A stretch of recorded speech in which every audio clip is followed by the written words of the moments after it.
So Carolyn's son left today. I'm going to explain all of the Carolyn's son thing in just a minute.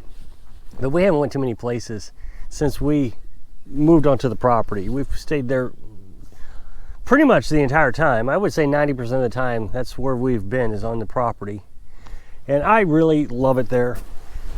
That's why we spend so much time there. It's a dream to come true, so why not just spend all your time at a dream? But we thought we'd come out to this place here.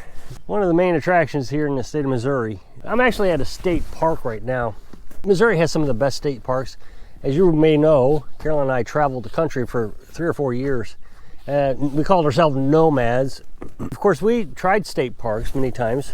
All the states require that you pay money that we went to. I don't know if every state is like this, but Florida, just different state parks that we went to, require that you pay to enter. Missouri doesn't require that you pay to enter. It's free. If you want to camp, then you pay to camp. And I think they have some activities at these state parks, training centers. You may have to pay for that too, I'm not too sure. The only time we ever stayed at a state park when we were nomads was in Missouri. We had to come home. Carolyn's, we had a family member that got sick. So we stayed at a state park for 2 weeks. Loved that place. It was in the fall time, it was perfect. So this being early spring, a little cool this morning. I got my heavy coat on. I don't need it on anymore, I need to take it off. But this is something that Carolyn and I don't get to do very often. But this one's actually a little bit out of the way. It's a good little trip out here, maybe 45-minute trip. Of course, it's all back roads. But it was a nice little find. Now, there's a lot of people here. I would rather be on the other side. This is there's a boat dock over there, campgrounds up there, but there's a bunch of people fishing. I was thinking it would be kind of neat to come down here in the summertime, but I got to thinking, man, it'd be crowded. I mean, it's kind of cool today and there's a lot of people out. This is a massive piece of driftwood. My goodness. You know, Carolyn and I have been all over the country traveling as nomads. And don't get me wrong, there was a lot of neat things we saw. Missouri has its own beauty. And the sad thing is we had to leave and come back to realize it. I mean, I realized it when we stayed at that state park for 2 weeks, helping Carolyn's family member. Where we're at now is probably the best place in Missouri. This is just, it's all mountainous area, very hilly. The trees, the fall time is just amazing. Carolyn and I was talking today about what's going on, and Carolyn's son, and just, you know, a bunch of stuff. Nice little road trip out here. You know, off-grid living is, I guess in a lot of people's mind, difficult. And it's just not difficult for me. You know, Carolyn's son needed water yesterday, and he didn't want to ask. Well, I guess he finally asked his mom. I ran right out, started up the generator, and within a minute, water was coming out of the well. It really wasn't any more difficult than turning on the water spigot. And I'm not really sure what the complication is, other than I guess you can't turn on your faucet water. I don't know, maybe there's a mindset to it. I will say that being a nomad made living off-grid easier when you're looking for water all the time. And you can only carry about 2 weeks worth, or should I say 40 gallons worth. Water becomes a precious commodity. So when you have a well full of it now, it's like, well, I have an endless amount of water. Why are we worried about me coming out and getting water? It really wasn't a big deal. Now, I know somebody's going to say, why didn't he start with the generator and all that? He's still trying to learn the process. You know, I don't want to say too much about him because everybody thinks that he should be doing all these things, and there's just no expectation for him to come and live off grid just automatically. Well, that's just the way it's going to be. He's going to have to do what you tell him to do. Well, I mean, he's got a job and he's trying to, you know, get his life back in order.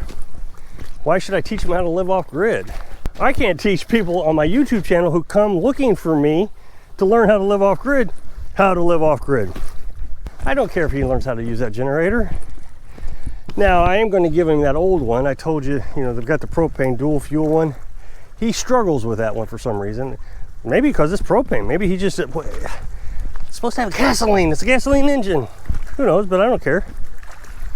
But we're going to give him that old one that we got. Not give it to him, but loan it to him. And it's a lot easier to use. He'll figure that one out, no problem.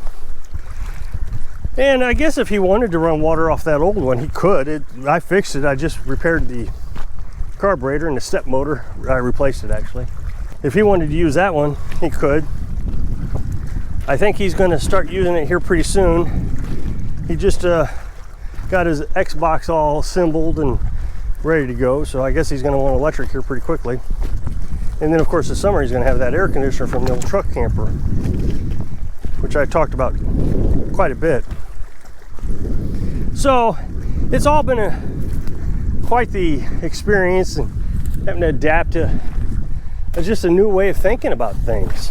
I think going out and camping for 4 years straight, I mean, anybody can say, hey, I can go out camping for a weekend, and you learn how to use the bathroom, and it's all inconvenient, and then you think, oh my goodness, I gotta get water, I'm out of water. So now you're going looking for water as a nomad.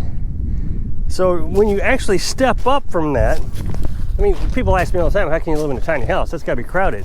Well, my last house, which sat on the back of my truck, was 6 by 7. This one's 12 by 16. It's like double the size. This is all a step up for us, but anybody else is going to come down to this, you know, off-grid thing. It's going to be a step down. And I even suggested, I don't know if it's you need to, but take an extended vacation and go camping for a while. Learn how to suffer. Learn how to, I don't know, go without a shower, whatever. And then when you come back to living off grid, it's not so bad at all. And it also teaches you that you don't have to do the hardest things to live off grid. I mean, I hear some of the craziest things about how they want to live off grid, and you get burned out in the first 3 or 4 days of doing it. I feel like I need to be editing this kind of stuff out, but then I realize this is how I recorded videos as a nomad. Boats driving by, cars driving by. So this has been a nice day. We had chicken. Went to Walmart and got that chicken. Now the problem with the Walmart chicken is, you know, we're carnivores, and it's got that breading on it. So we get a little bit of carbohydrates with that, but we figure it's mostly meat. And that's kind of our going out to eat, is getting Walmart chicken. There's a grocery store the other direction, has the best chicken breast. So anytime we're in that town, we get those. Just so juicy. But that is something else Carolyn and I was talking about today, was our diet. I would love for everybody to just stop eating the garbage and start eating a meat diet. But I can't convince anybody of that. I can't convince her son of that. You know, there's a YouTuber, his daughter, he's actually a psychiatrist. I'm not going to mention his name because if I do, I think YouTube would shut down my video. He does YouTube videos, and then his daughter does YouTube videos, and she had all kinds of health issues. And she's pretty young. I would say she's probably in her 30s, and apparently she was near death's bed her entire life. And she started eating meat, just a carnivore diet, and all her health issues went away. So I watch these doctors now, and there's 3 or 4 of them I watch now that are advocating the meat diet. Thing is just recently they started doing a lot of studies on meat, and they're realizing all the benefits. Meat has all the vitamins and all the minerals and everything you need. You would have to have multiple vegetables to get the same amount of nutrients that meat provides. Your brain requires all kinds of things that meat provides that some vegetables never provide. There's a lot of vegetarians in these studies that are talking about brain fog. They get brain fog being on a vegetation diet. And that's because they're not getting all the things they need for the brains. I can name them all, I guess. I don't know if I know them all. There's like 4 things your brain requires that meat has in abundance. We talk about depression and anxiety because Carolyn had it, or has it, or however you want to look at it.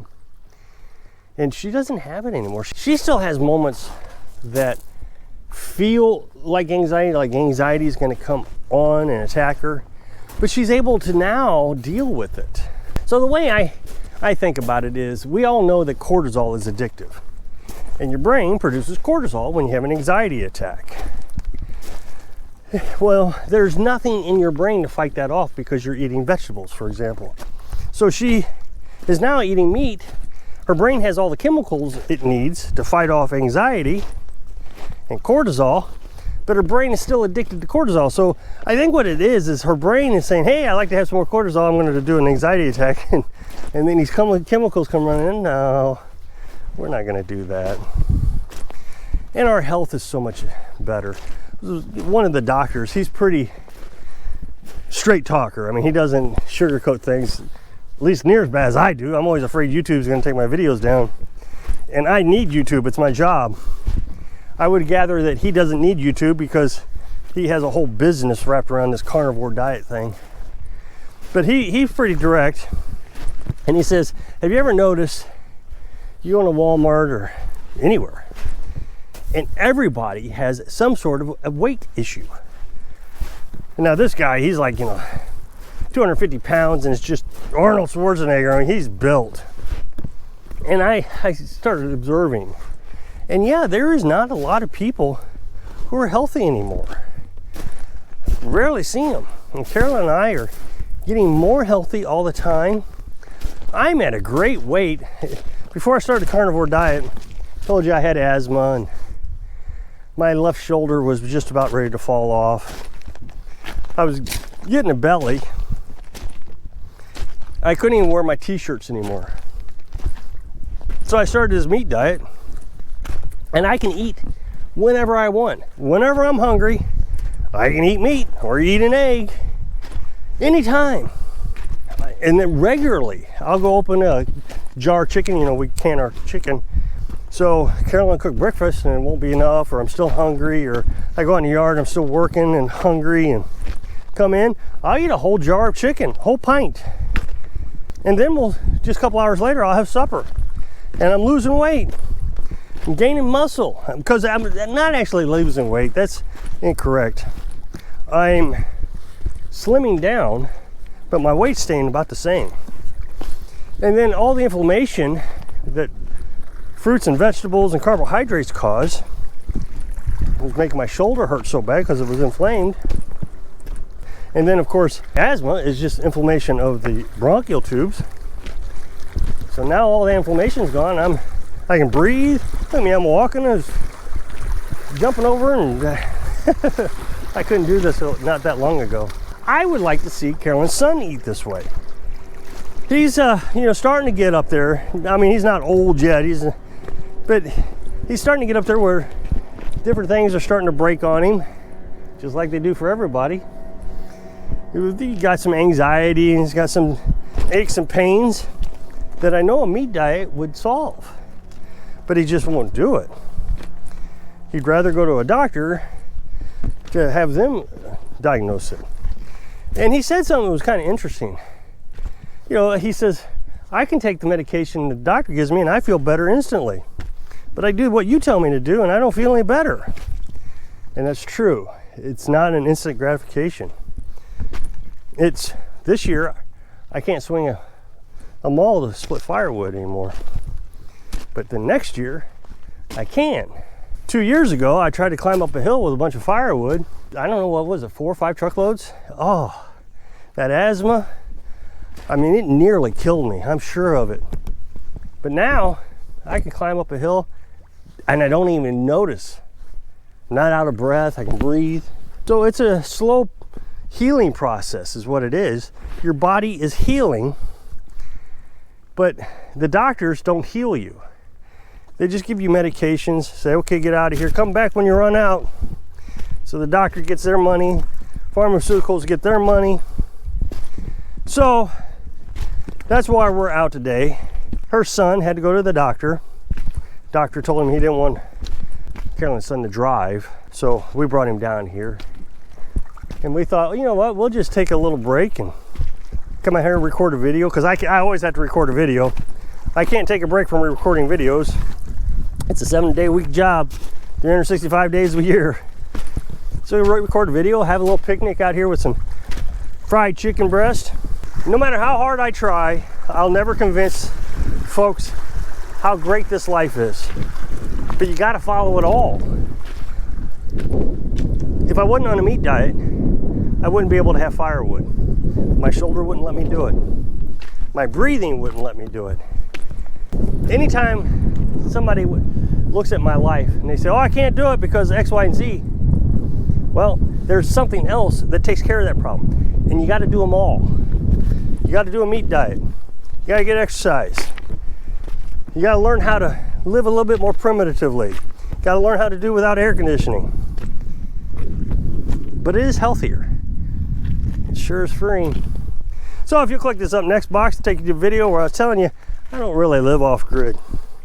So if I can inspire you to get healthy, because that's step one of living your dreams. Thanks for watching.